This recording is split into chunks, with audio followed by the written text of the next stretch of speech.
చేయవలసినది ఏమిటంటే ఈ ఒక ప్రయాణము పరలోక రాజ్యమునకు వెళ్ళాలంటే మార్గము తెలియాలి. అందుకే ఆయన అంటున్నాడు, నేనే మార్గమును, నేనే సత్యమును, నేనే జీవము. హల్లెలూయా. యేసే మార్గమై ఉన్నాడు. హల్లెలూయా. ఆ మార్గం అనేది ఏది కాదు కానీ ఆయన ఒక వాక్యమే మార్గమై ఉన్నది. హల్లెలూయా. ఇప్పుడు మనం పరలోక రాజ్యము వెళ్ళాలంటే ఎలా వెళ్ళాలండి? వాక్యము ధరించి వాక్యము ద్వారానే వెళుతూనే మనము నిత్య జీవం వెళతాము.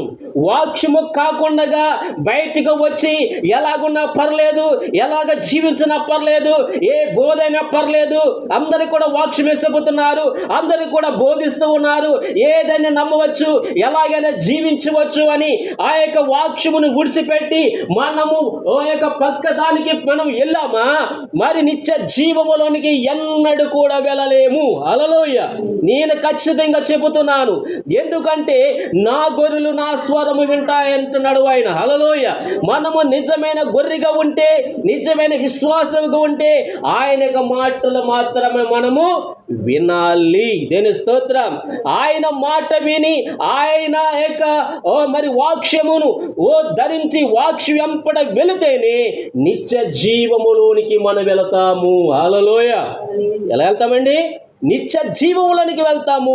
ఆ నిత్యత్వములోనికి ప్రవేశిస్తాము. దేని స్తోత్రం.